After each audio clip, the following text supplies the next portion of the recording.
When it comes to supply chain management, time is money, and you can't afford to waste either. As you'll be aware by now, the supply chain is a complex system with many moving parts.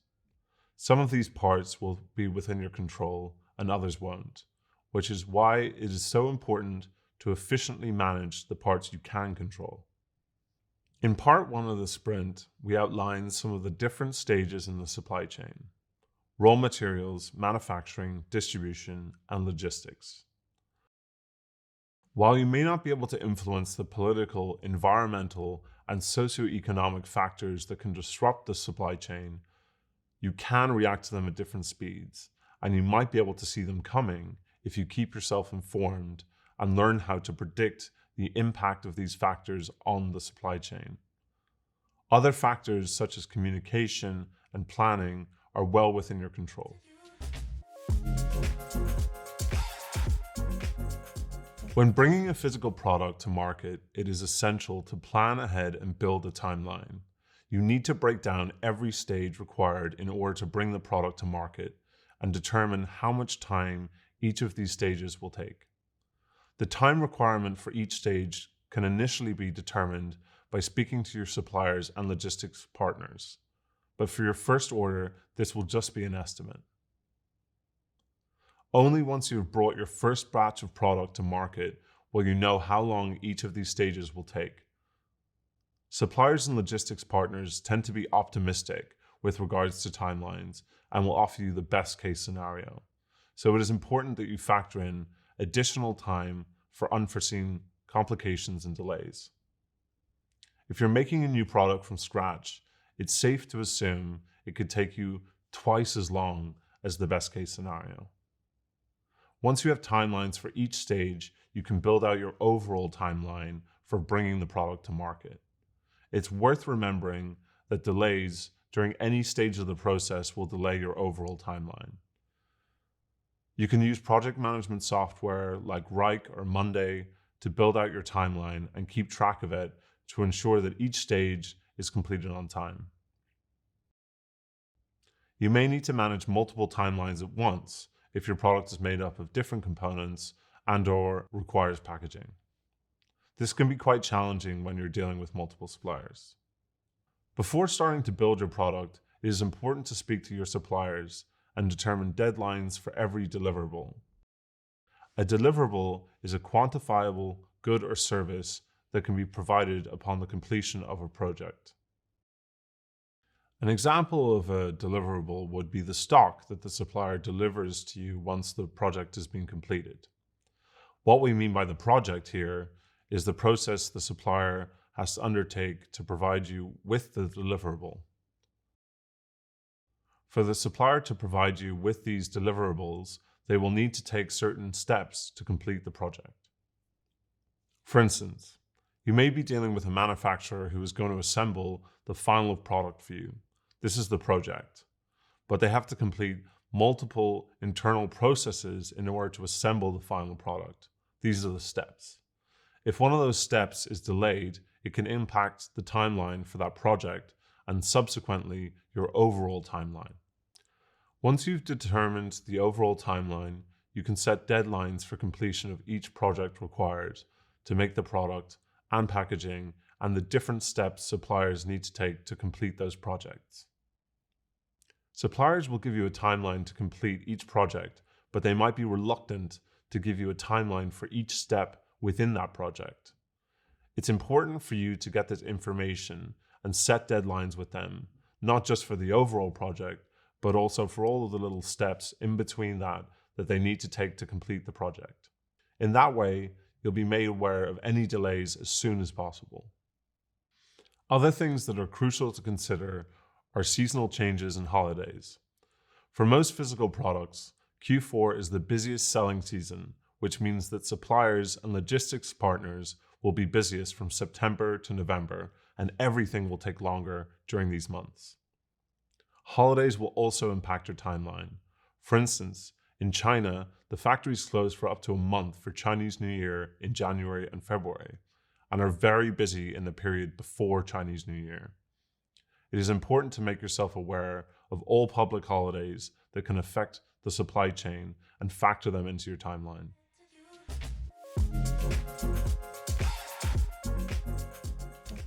Managing inventory and cash flow is an essential part of running a physical product business. When you have too much inventory, your money will be tied up in stock and cannot be used for other things. You may have to sell off the excess inventory at a discount just to free up some cash, which is never a good thing for your brand or for your business. When you have too little inventory, you'll be unable to fulfill orders and therefore are missing out on sales. Inefficient cash flow management will result in your business not having the cash it needs to function properly. Many businesses with great products go under because of poor cash flow management. A key element to familiarize yourself with when running a physical product business is payment terms. Your suppliers and customers will all have their own payment terms. Sometimes these payment terms are open to negotiation, and other times they are not. As a rule of thumb, the bigger a business is, the less likely they are to be flexible on payment terms. Typically, the bigger business will set the payment terms, and this is especially true when you're a totally new business. Payment terms dictate how a business gets paid for their product. The first option is for payment to be taken 100% in advance, like when you buy something online or in store. The second option is for payment to be staggered and paid at different intervals, either over a period of time or when certain milestones are accomplished. The third option is for the payment to be made within a certain period after the product has been delivered to the customer. This third option is referred to as credit terms, where a seller offers a line of credit to the customer. You'll agree on payment terms with your suppliers, manufacturers, logistics partners, and customers. It's likely that at the beginning, your suppliers will want to be paid in advance until you build up a level of trust with them. Over time, you can renegotiate payment terms and potentially get them to extend you a line of credit. If you're selling your product to consumers, it's likely that you will set the payment terms. But if you're selling to a distributor, retailer, or business, it's likely that they will set the payment terms initially. It's important to consider these payment terms before you decide to work with a particular supplier or sell to a particular customer, because they'll have a significant impact on your cash flow. For instance, perhaps your supplier wants to be paid in full before you manufacture your order, and the retailer you're selling to wants to pay you 90 days after delivery. If your order takes 2 months to make and 1 month to ship, it could be 6 months between the point that you pay for the stock and the point that you get paid for the stock. Typically, if you're selling to consumers, you'll get paid in advance, which means you can convert your stock into cash much faster than if you were selling to a distributor, retailer, or business on credit terms. If you do decide to sell on credit terms, there are some options open to you which can help you to finance the stock, such as inventory and trade financing. These financial instruments allow you to get paid for purchase orders or invoices faster for a fee. So while they do help with your cash flow, they also impact your profit margin. When looking for suppliers, it is important to consider the MOQs, or minimum order quantities. This is the minimum number of units you can order with them. The MOQ is typically open to negotiation, and as a rule of thumb, the bigger the supplier is, the bigger the MOQ will be. This is why smaller businesses typically work with smaller suppliers and larger businesses work with larger suppliers. When you're placing your first orders, you will want to manufacture the smallest number of units you can to minimize your financial exposure. Ask yourself how many units you think you can sell through and how confident you are of this. Ideally, you want to do whatever you can do to increase this confidence level as much as possible before placing the order. The only exception to this would be if you already have purchase orders from a distributor, retailer, or business. In this case, you can manufacture larger quantities, but be careful if your agreement with the customer allows them to return the stock if it doesn't sell. A customer might place a large order, but if they return the stock, it could bankrupt your business. If the customer insists on a return policy, you want to minimize the size of your order and your exposure.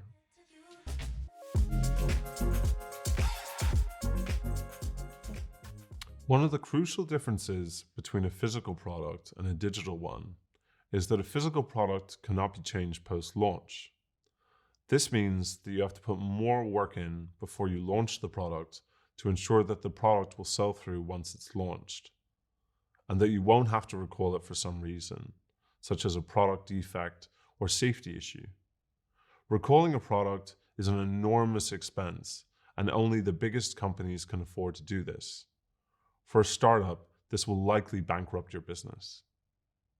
Keep in mind that your product will never be perfect the first time around, and it's highly likely that your product and packaging will undergo multiple revisions with each batch that you produce. Your main goal for the first batch of product should be that the product is good enough to sell through. If the product doesn't sell through, you'll struggle to free up the capital to manufacture a second batch, as all of your money will be tied up in stock. The same goes for returns. A high product return rate will eat into your cash flow and leave you with stock that you will struggle to sell. In addition to this, a defective or poorly made product will negatively impact your brand. This will be a customer's first impression of your brand, and first impressions really matter.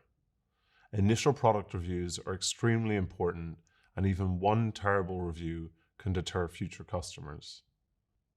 It's therefore essential that you do whatever you can to give your customers the best possible product experience. Quality control is the last line of defense against defective, unsafe, or poorly made products that have the potential to bankrupt your business.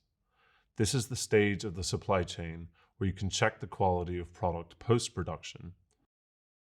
You can either do quality control yourself or pay somebody to do it for you.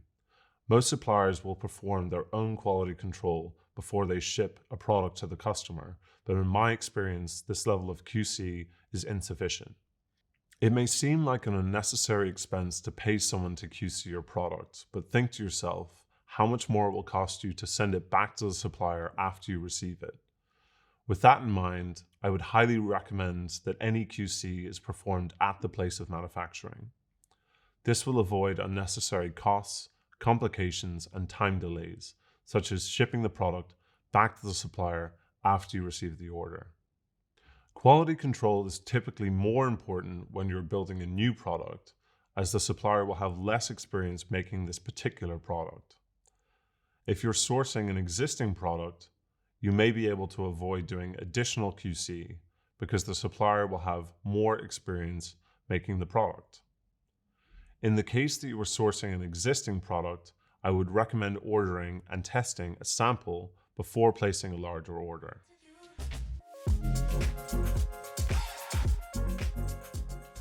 With any business, it is of course important to protect yourself legally, but when building a physical product business, it can be more complicated because you are potentially dealing with companies and customers in different countries with different laws.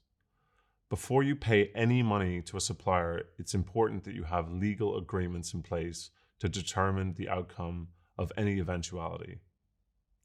With suppliers, you need to agree on your quality expectations and what happens in the event that the product is defective or doesn't meet the quality standards you have agreed upon.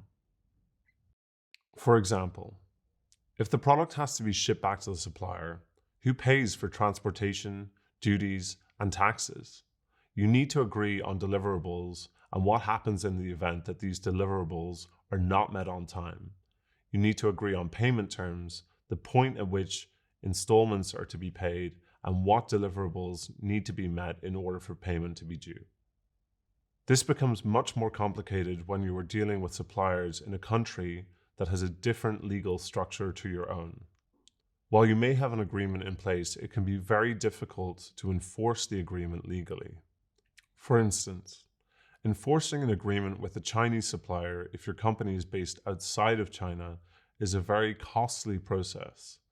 You have to pay for local legal counsel and translators, and even then, the legal system is biased towards local companies, so it is unlikely they will rule in your favor.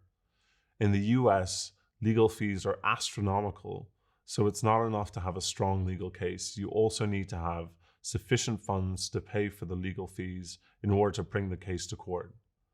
This is why it's so important to pick your suppliers carefully and build a good relationship with them. Taking legal action should be viewed as a last resort and is not a route that you want to take if at all possible. It will drain your time and resources, and you may not get the outcome you're hoping for. More often than not, the threat of legal action is enough for both parties to find a compromise, which is why it's important to put legal agreements in place outlining the responsibilities of each party. This is broadly the case when doing business with any company, whether they're a supplier or a customer. When dealing with consumers, the process is a little different. As a business, you'll set out the terms of sale, and the customers will agree to these terms by purchasing your product. The terms and conditions of sales, returns, and refunds should be easily accessible to the customer via your website. It is important to have insurance also that covers you in the event that the product you are selling is faulty. This will vary depending on the type of product you're selling, but without insurance, you're exposing yourself to expensive lawsuits that could bankrupt your business.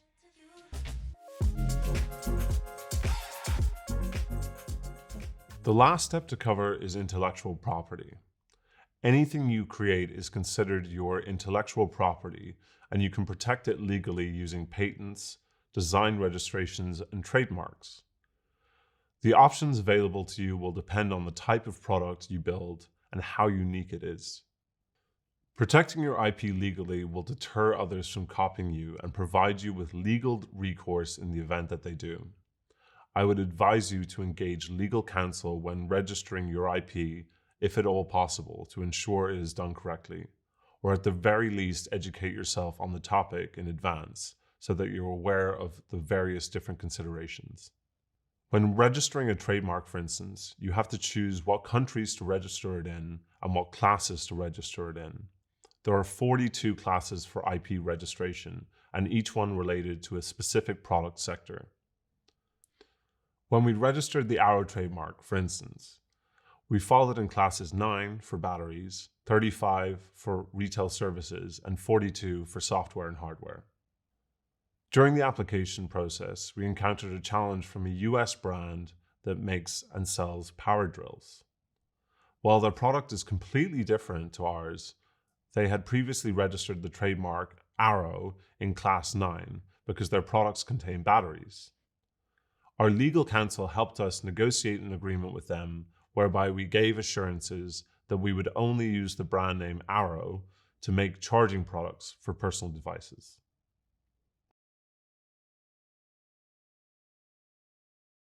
Let's go over the key takeaways. Work with your suppliers to identify timelines for each project. Use this to build your overall timeline and factor in additional time for delays. Be aware of holidays and seasonal changes that will affect your timeline. Your first product will not be perfect, but it needs to be good enough to sell through, so make sure to QC it before it leaves the factory. Cash flow is the lifeblood of your business. Keep an eye on it at all times. Good luck!